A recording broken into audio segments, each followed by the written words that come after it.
This day is brought to you by Progressive Insurance. Fiscally responsible, financial geniuses, monetary magicians. These are things people say about drivers who switch their car insurance to Progressive and save hundreds.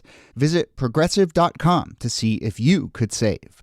Progressive Casualty Insurance Company and affiliates. Potential savings will vary. Not available in all states or situations. Hello and welcome to This Day, a history show from Radiotopia. My name is Jody Avergan. And welcome to, well, we're calling it Chilled Speech Week. Not chill.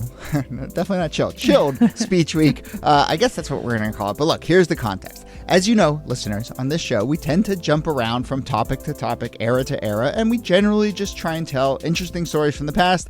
Sometimes it's nice if they give us a little perspective or parallel on the present moment, but that is not the number one goal here. But over the last week, here in the United States, we have seen a rise of the free speech wars in the wake of the assassination of Charlie Kirk. And we've seen everyone from professors to comedians to businesses and politicians being targeted and hounded for their comments, often losing their jobs, facing harassment, otherwise being part of a growing and disturbing, to my mind, discourse.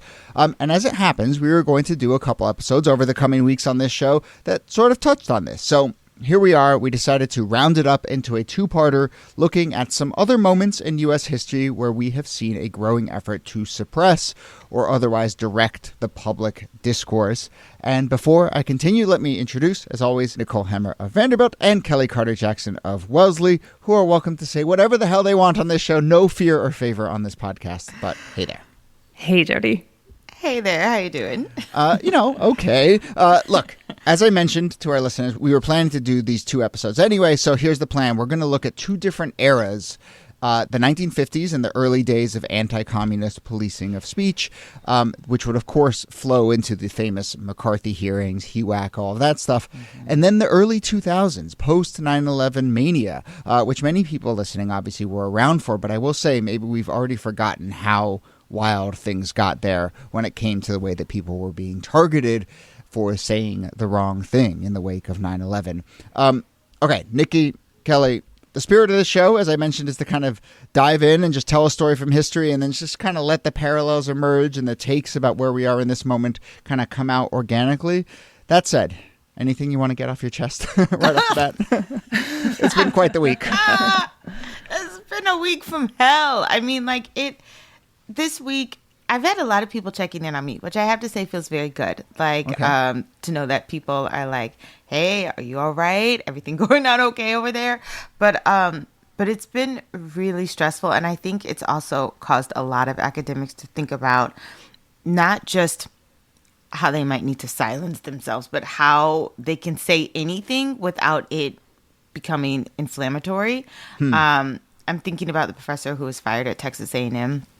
And that had nothing to do with Charlie Kirk. That was just about teaching gender in the classroom and talking about the idea of having more than two genders and coming out of scrutiny and being videotaped in the classroom. Like this sort of hyper surveillance sentiment or feeling is circulating quite a bit, not just to individual topics, but like a lot of different conservative ideas are putting people under a microscope. Yeah. And in fact, James O'Keefe, who people might remember from his sort of gotcha videos back in the Obama era, is now setting up trainings for college students so that they can tape their professors and then try to get them fired. But I think, Kellie, the Texas A&M story is a really important one because it reminds us it's very easy to say that the Kirk assassination led to this moment of really a real crackdown on what people can say, people getting fired. But it goes back before that, right? Mm-hmm. Like people were being fired and expelled for supporting pro-Palestinian rights. Yep. People were, as you mentioned, like in this Texas A&M case, Texas has banned the teaching of various types of gender theory in classrooms. So this has accelerated it, but it did not start it. Mm-hmm. Yeah. And it's certainly getting a lot of attention, I think, in part because it's disturbing to see, say, for instance, comedians and television personalities get, canceled in this way. But also because, and I get it, but the press is probably more sympathetic to when a media personality comes under scrutiny than some, immigrant kid who writes an op-ed and all of a sudden is facing deportation, and so I think that's why we're seeing the kind of conversation just like tip over into a point over this last few days. In fact, in both cases, right, the assassination of Kirk and the firing of Jimmy Kimmel, it's a little bit, as Trustee Cotton McMillan has said, it's class solidarity because it's not, the kids who were murdered in their school right after Kirk was assassinated that are getting all of the headlines. It's not necessarily the barista who gets fired because she's being attacked online who's gaining all the headlines and getting all the support. And I think that feels important too. So look, we'll be able to talk a little bit more about where we're at right now, and I think will be helpful as we kind of work our way through some of these historical moments to see the parallels or not parallels. Actually, on that point, I will say I was talking to a friend yesterday and saying, one of the things that I try and do on this show, in addition to just telling interesting stories from the past, is to kind of find these moments of parallel that help us navigate this current present moment. And I was like, we're a U.S. history show, and like, it might be the case that when you reach for the most informing parallel, the U.S. might be out of examples. I'm starting to think about other parts of the world and other eras, and I'm like, man, maybe Germany in the early 30s or Argentina in the 70s might be the place to go. And we're going to stick to U.S. history, but I will say, like, we're running out of neat parallel moments in our country's history for where we are now. That said, I do think the 1950s and the early 2000s have a lot of really interesting things to tell us about this moment. And in particular, I will plant this kind of idea that I think that this flow between kind of government suppression and cultural norms and cultural suppression and the way that culture and government, this idea that like politics is downstream of culture, like, and they flow back and forth to each other is so present in all of these moments. And you can see that flowing now. And especially as we get into the 1950s, the story we're going to tell here is I think a lot of people remember the 1950s and they think of the Red Scare and they think of McCarthyism and they think of like government hearings and official hearings where people were dragged in front of Congress by McCarthy. And the thing to remember is that in the years leading up to that, there was a much more kind of diffuse, amorphous, rumor-filled flow that was largely taking place outside of official government circles to sort of set the stage for that suppression. And so I think we should start with Red Channels, which was basically a newspaper pamphlet that started to really kind of accumulate a lot of these names and really was the place where a lot of people who ended up getting dragged before Congress first started to kind of get drawn into the Red Scare. So, Niki, tell us about Red Channels, which was first issued in June of 1950. Who made it? How is it distributed? What do we need to know about this pamphlet? Red Channels is part of the early right-wing media publications that are emerging in the early days of the Cold War. It, like you mentioned, it's a pamphlet. It's produced by something called the American Business Consultants, a very anodyne name for what is functionally like an anti-communist organization. It has a deep-pocketed donor in Alfred Kohlberg. A lot of these sort of anti-communist right-wing organizations had tons of outside money flowing into them. And it was led by 3 former FBI agents, people like William F. Buckley Jr., who was part of the CIA. You had all of these kind of former spooks who were circulating in these circles as well, who were working out of a little office in New York City. And they put together this pamphlet in order to target what they called communist influence in radio and television. And so basically it makes the argument that the Soviet Union is transmitting its values and messages and support for communism through left-wing sort of agents in radio and television. The means of communication have been seized by the Soviets, and people are being functionally brainwashed by the content of radio and television. And so they put together all of these lists of the people who they believe are passing along pro-Soviet messages, and then they hand them out, not just to ordinary people, but to networks, to advertisers, in order to try to get people fired. I mean, all of this reminds me, one, just how powerful media and TV were at the time and how people saw them as propaganda tools, how people could, if you wanted to really impact society, if you had something on TV, if you had something in the media, you had people's ears, you had people's eyes, and people were deathly afraid of how people might use that tool to either manipulate society or to brainwash society. And so it never surprises me that like some of the first targets are always sort of your media, your journalism, your Hollywood filmmakers, your artists.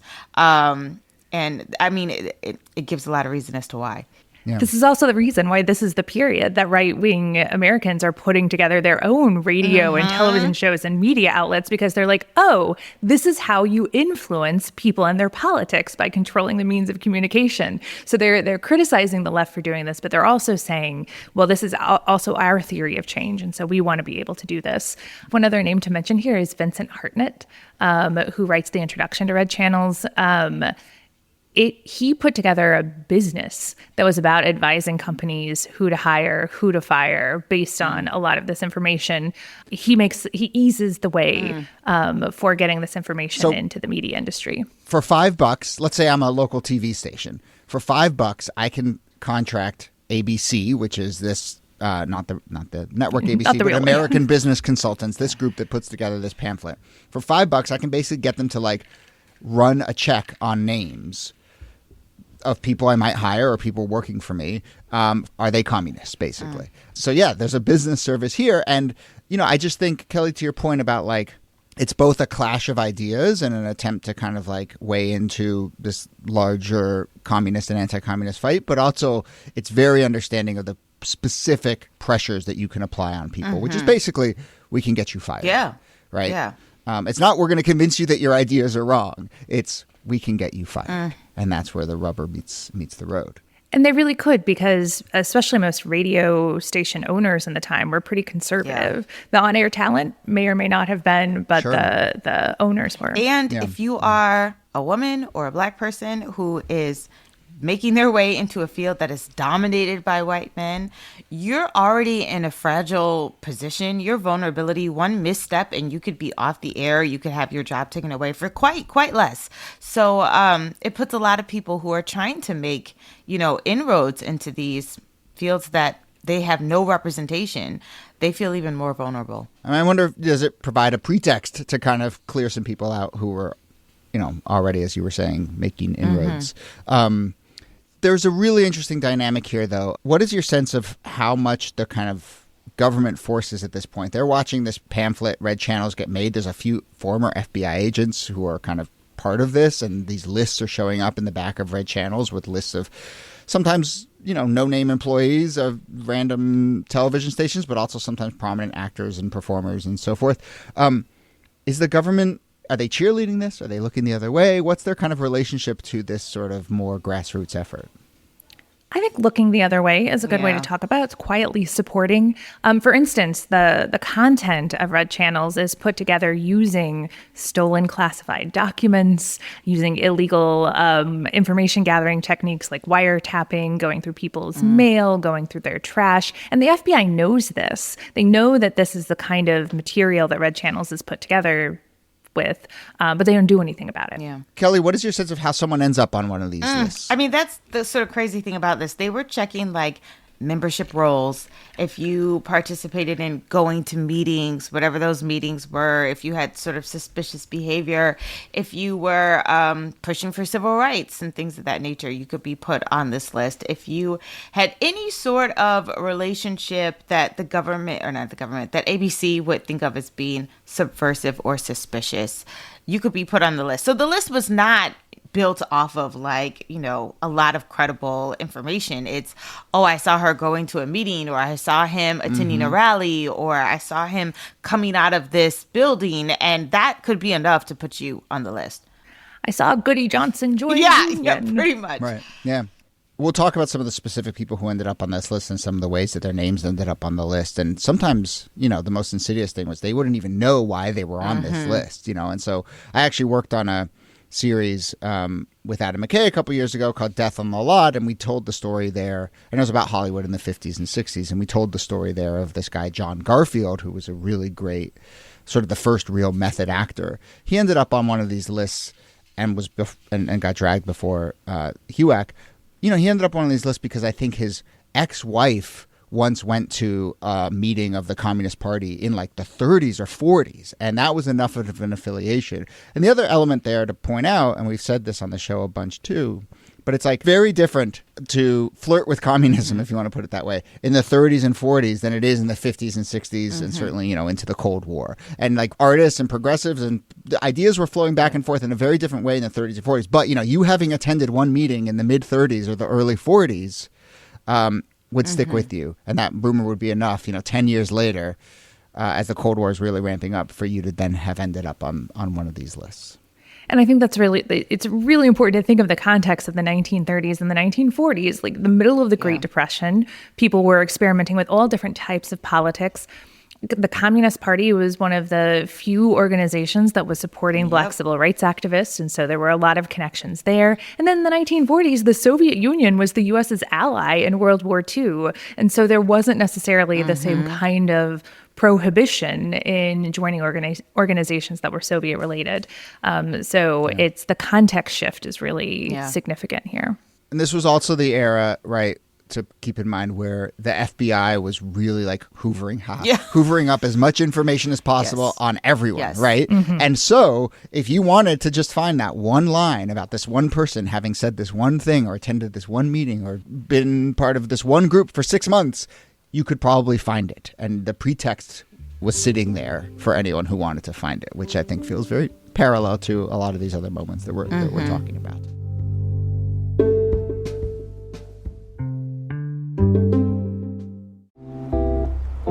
Well, folks, it happened. It's here. Fall is in full swing, and it is the perfect time to refresh your wardrobe with pieces that feel as good as they look. Luckily, Quince makes it easy to look polished, stay warm, and save big without compromising on quality. I am turning to Quince for all my fall staples that actually last. You've heard me talk about Quince on this show. You've heard me talk a lot about linen. Linen time, though, is over. It is now time for wool, denim, and even, dare I say, cashmere. Look, I never thought cashmere would be part of my life, but with Quince, there are actually pieces like cashmere sweaters and scarves and hoodies that are really nice and affordable. A 100% Mongolian cashmere sweater from $50. There's washable silk tops and skirts, perfectly tailored denim, all at prices that continue to blow me away. So keep it classic and cozy this fall with long-lasting staples from Quince. Go to quince.com/thisday for free shipping on your order and 365-day returns. That's QUINCE.com/thisday to get free shipping and 365-day returns. Quince.com/thisday.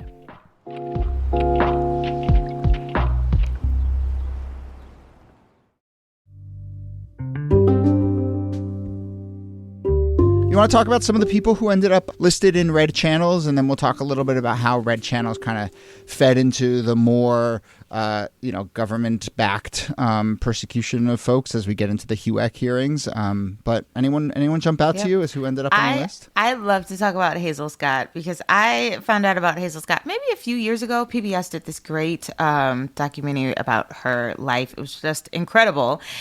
For those who don't know, she's a classically trained pianist. If you follow Alicia Keys' work, she does a homage to Hazel Scott. She's known for doing that famous piano. She has two pianos on either side of her, and she's literally going back and forth playing both pianos at the same time, playing two pianos at once. It is absolutely incredible.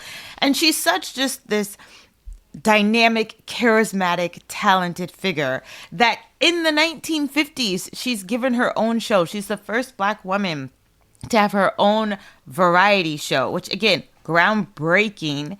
And she is alleged to have communist sympathies. She's also very much invested in the civil rights movement, and that becomes a flag for her. And instead of her allowing her to have this vibrant career, it's sort of stunted before it can even take off the ground, which is why a lot of people don't know her name, and they should. And after, her show was canceled, she gets blacklisted, and she really speaks out about it. But, there's not much that she can do. Yeah. She talks about how the McCarthyites were having just, they're smearing artists with spray guns. They were all over the place, taking people down. And there was not much people could do. Yeah. Yeah, that sense of hopelessness, I think, is a uniting factor here. Another person who was in Red Channels was an actor named Jean Muir, who was on a really popular show called The Aldrich Family on NBC. And she was listed in Red Channels. They get like 20 to 30 phone calls complaining about her, thinking about the scope of the United States. Not a huge number, but enough to kind of like call attention to it. But that's one of the most surprising parts here. It's just a few phone calls, placed at the right time to someone who's already spooked, and they will act. And it could be pretext, right? Like it could be that they've been wanting to get rid of her. It could also be like, oh, if we've gotten 20 calls, this is just going to build and we might as well get ahead of the controversy. But importantly, General Foods, who was a major sponsor of the show, says it doesn't want to be associated with controversial persons. And this is at a time when the networks were really thinking how to be as broadly appealing as possible. And so when a sponsor says they don't want to be associated with controversy, well, the networks don't want to be associated with controversy either. And so they ultimately fire Muir. She ends up testifying before HUAC, and her career grinds to a halt. And she ends up getting addicted to alcohol and falling into a depression, which is unsurprising. It's how the story for a lot of these people goes. It is remarkable how often that ends up being the case. That the chapter for a lot of these folks who are blacklisted is, work dries up and they fall into drink and depression. That's what happened to John Garfield, who we told the story of in Death on the Lot. It happened to Philip Loeb, which is a name people may know. There was this incredibly popular show called The Goldbergs, and they started to go after the Philip Loeb, the star of that. General Foods, the sponsor, got involved. They held out for a while. Gertrude Berg, who was the star and showrunner of that show, resisted, but ultimately, the pressure just mounted and mounted and mounted. Loeb committed suicide after years of depression.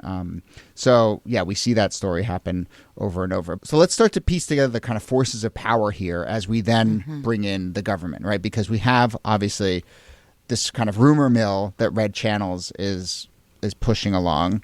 We have stations. We have public pressure.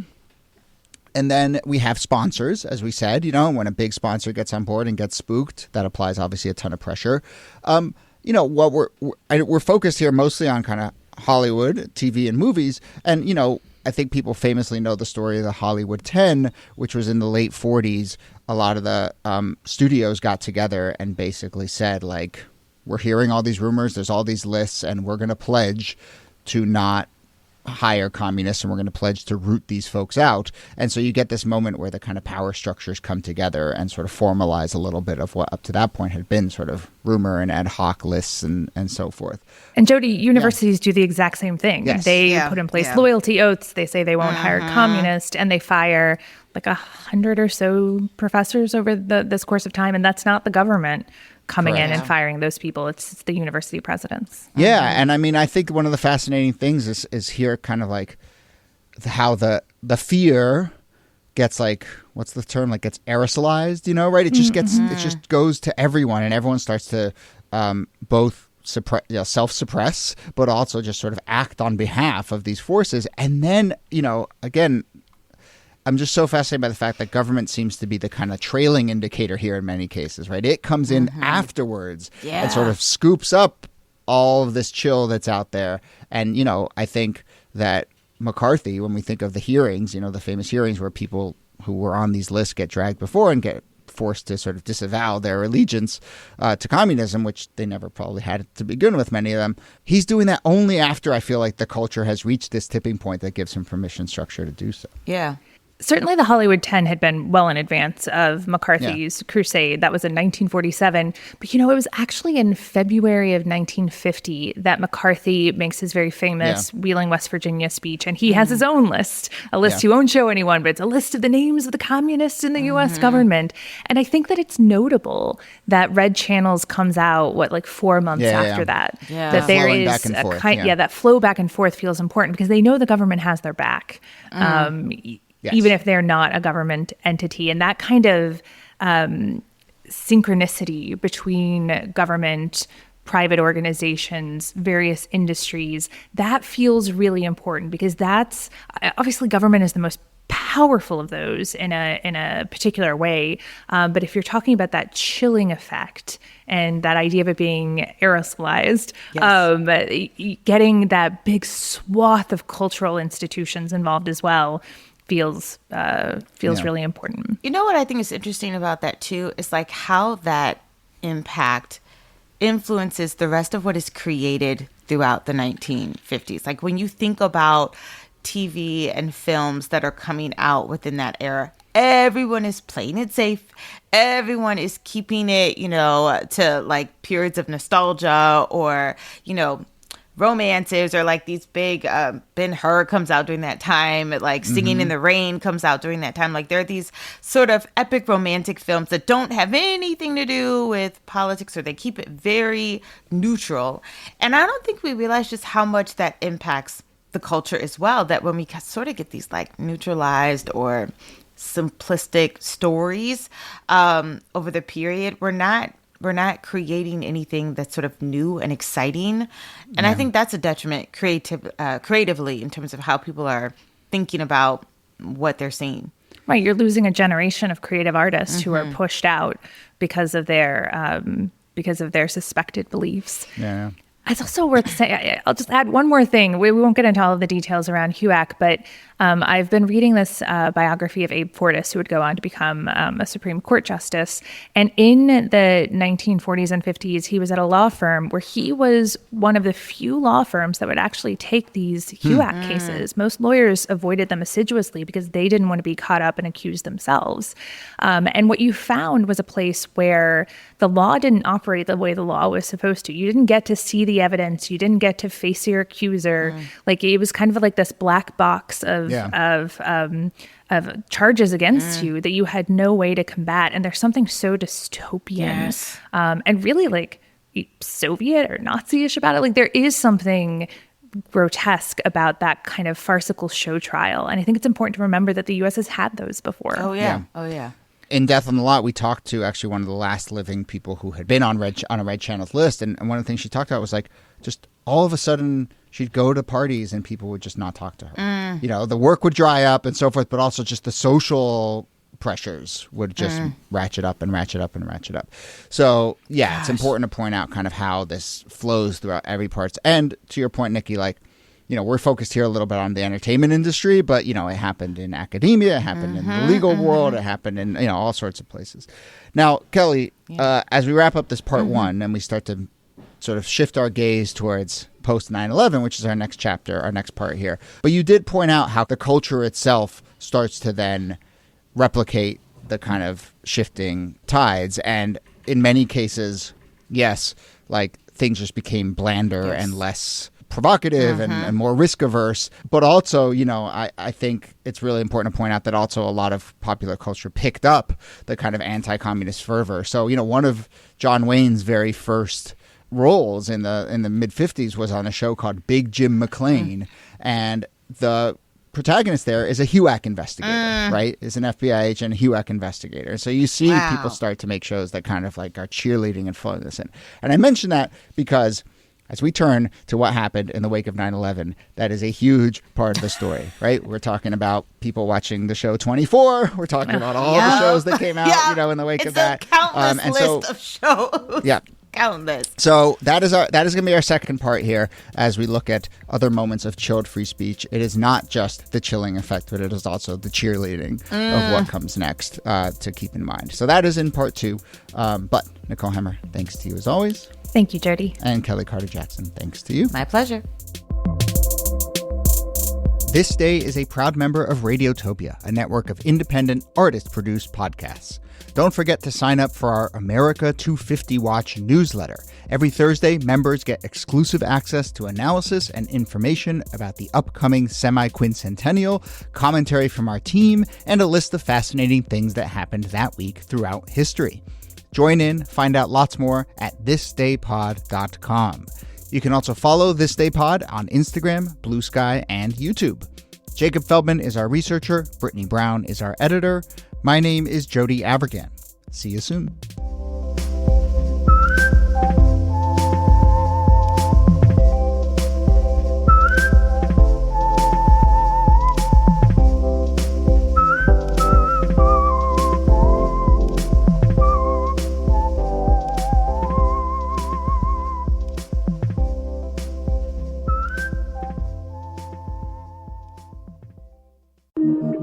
Radiotopia.